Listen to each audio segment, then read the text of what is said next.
ओम नमः सिद्धिभ्यां। ओम नमः सिद्धिभ्यां। मंगलम भगवान वीरो, मंगलम गौतमो गणी, मंगलम कुंदी कुंदार्यो, जैन धर्मोस्तु मंगलम। शैर्व मंगल मांगल्यम शैर्वी कल्याणिकारिकम प्रधानम शैर्वी धरिमानम। जैनम जयतु शासीनम, जैनम जयतु शासीनम, जैनम जयतु शासीनम।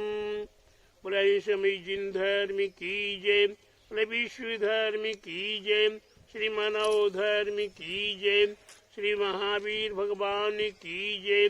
तीक्षित नेमीगिरी नेमीनगर के मूल श्री खजाराठे आदिनाथ भगवान की जय।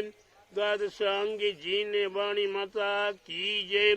बोले आचार्य गुरुवर 108 परम तपस्वी वनचरी परम तेसी संत शिरोमणि 5 वर्ष के जल के त्यागी सुदूर सेनानी ज्ञान वृद्धि तपो वृद्धि भय वृद्धि आचार्य श्री 108 नेमी सागर जी महाराज की जय। आचार्य श्री 108 दया सागर जी महाराज की जय। भव्य आत्माओं, हम जगत संसारी प्राणी अपने जीवन में कुछ पाना चाहते हैं, कुछ पाना चाहते हैं। क्या पाना चाहते हैं? कुछ।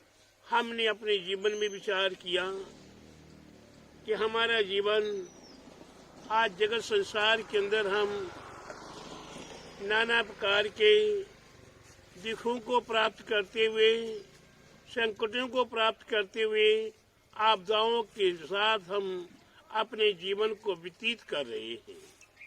ऐसे समय में हम क्या चाहते हैं कि हमें सुख की प्राप्ति हो। काय की प्राप्ति हो? कुछ चाहते माने कुछ में सुख की प्राप्ति हो। केवल मात्र कुछ में, कुछ का कोई अंधकार है, क्या मिलेगा पता नहीं, लेकिन कुछ का भाव ये है कि वर्तमान में चाहते कि सुख की प्राप्ति हो। सुख की प्राप्ति कैसे होगी? वस्तु स्वभाव धम्मो, वस्तु का स्वभाव धर्म है। वस्तु का क्या क्या स्वभाव है, अगर उस स्वभाव को हम जानने का प्रयास कर लें तो हमारा वास्तव में सुख की प्राप्ति होने में संदेह नहीं रहेगा। आज हम अपने आत्मा के स्वभाव को, शरीर के स्वभाव को जान लें। जब शरीर के स्वभाव को जानने का प्रयास करते हैं, ये शरीर कैसा है? ये शरीर एक मल का पिटारा है। ये शरीर कैसा है? एक मल का पिटारा है। ऐसे मल के पिटारे में हम अपने आप को क्या समझ रहे हैं कि मैं। अरे मैं मल का पिटारा, मैं कहाँ हूँ मल का पिटारा? भाई, ये शरीर मल का पिटारा है।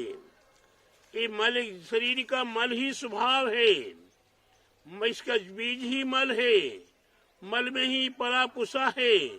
और आज मल नवद्वार मले इस शरीर से निरंतर झड़ रहे हैं। ऐसे मल के पिटारे के साथ एक छोटा सा उदाहरण आपको दे रहा हूँ। एक समय की बात है, एक राजा नगर परिक्रमा की ओर गया। नगर परिक्रमा में जाते जाते उसने एक बालिका को देखा और बालिका को देखकर वह उस बालिका के प्रति मोहित हो गया। जब बालिका के प्रति जो वह मोहित हो गया तो विचारनीय विषय है। उस राजा ने उस बालिका को अपना बनाने के लिए समाचार दिया मंत्री के माध्यम से, इस बालिका के साथ राजा शादी करना चाहते हैं। वही बालिका समझदार थी, विवेकवान थी कि राजा की उम्र 50 साल से ऊपर की है, बालिका की उम्र भी 20 साल की है। इतने 30 साल के अंतराल में कैसी शादी संभव है? बालिका ने अपने आप पर विचार किया कि ये कार्य राजा को संबोध कैसे कराया जाए और राजा को मना करना, काल के मुख में हाथ डालना है। विचार कैसे किया रानी उस बालिका ने कि हाँ, मैं आपसे शादी करने के लिए तैयार हूं, लेकिन आज नहीं, आज से 7 दिन बाद। राजा बोले कोई बात नहीं, 7 दिन कोई बड़ी बात नहीं है। जब 7 दिन बाद शादी की बात हुई, अब होता क्या है, वे बालिका जुलाब लेना शुरू कर देती है। राजा थे, उसके पिता सेठ थे, एक बहुत सुंदर बढ़िया सोने का घट बनवा कर तैयार किया, सोने का ढक्कन लगा के रखा हुआ है। और जब जुलाब लेना शुरू किया तो जितना दस्त लग रहा है, सारा मल कहाँ करके इकट्ठा करती चली जा रही है वो बालिका, उस घट के अंदर इकट्ठा करती चली जा रही है। 7 दिन के अंदर वह घट भर के तैयार हो गया। जब घट भर के तैयार हो गया, राजा 7 दिन बाद आते हैं, उस बालिका के साथ मैं शादी करने के लिए तैयार हूं, बालिका को बुलाओ। बालिका आती है, उस बालिका को आते देखकर वह राजा कहता ये बालिका तो वही नहीं है जो मैंने 7 दिन पहले देखा था।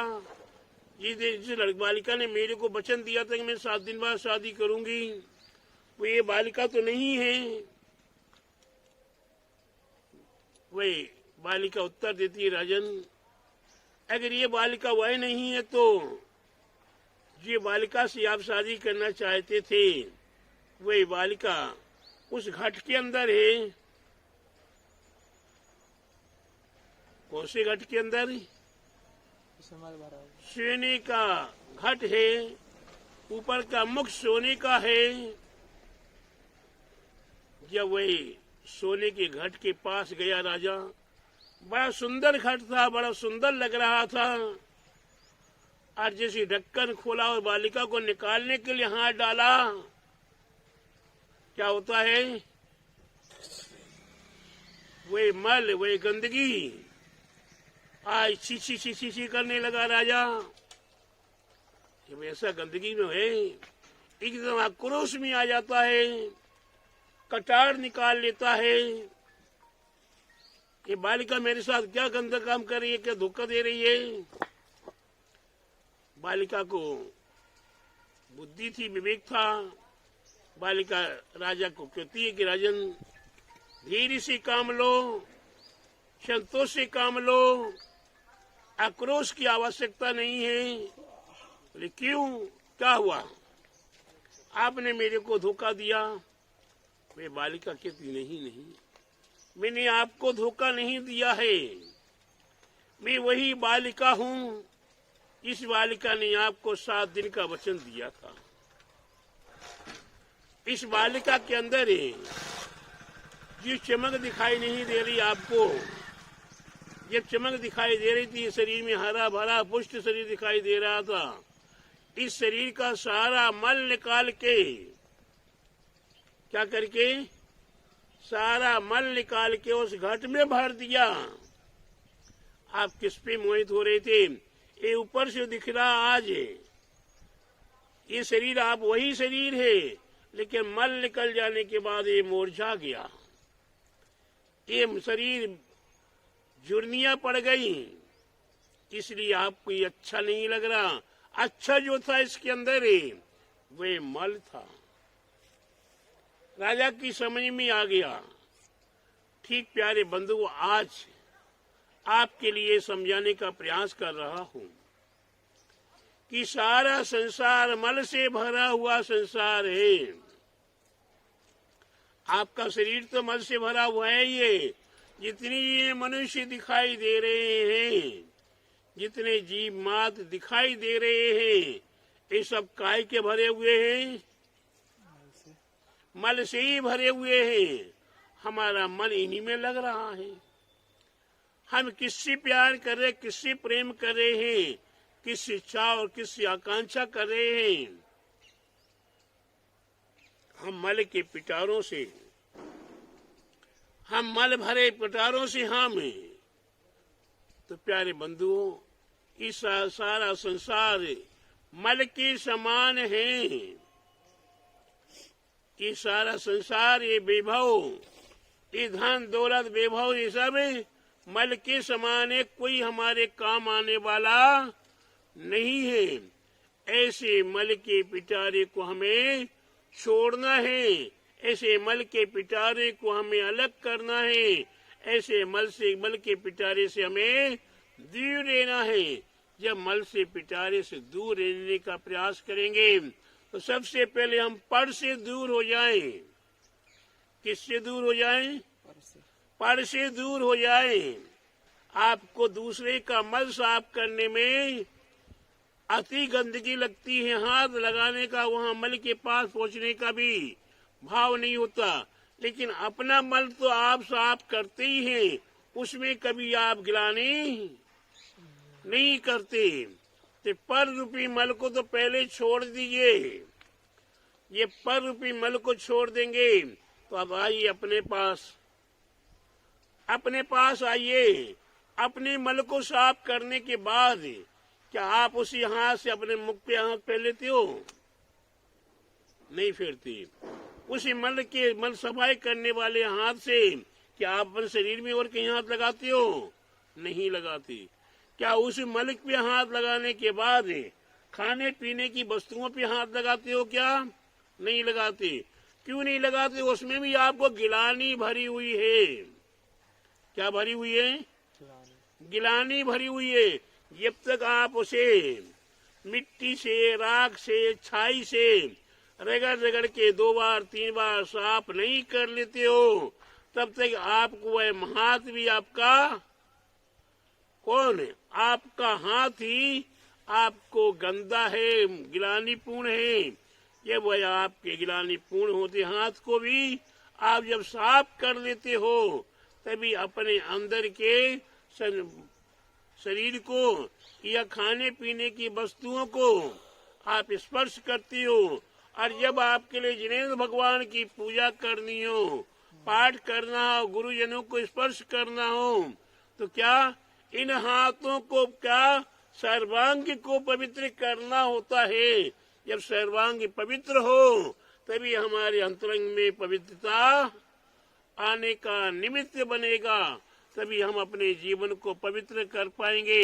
इसलिए प्यारे बंधुओं, ये मल रूपी संसार को छोड़कर, ये मल के पिटारों को छोड़कर अपने मल के पिटारे पे विचार करो कि चाहे वो नाक का मल हो, चाहे आंख का मल हो, चाहे नाक का हो, चाहे गले का हो, चाहे मल मूत्र आदि हो, या पसीना, बाल केस आदि क्यों ना हो, सारे मल में हाथ लगते ही आपको हाथ धोने का, हाथ को साफ करके ही अन्य और कार्य करने के भाव रहते हैं। इसलिए प्यारे बंधुओं, अपने आत्म तत्व पर विश्वास कीजिए, अपने आप पर विश्वास कीजिए, तभी हम अपने आत्म तत्व को प्राप्त कर पाएंगे।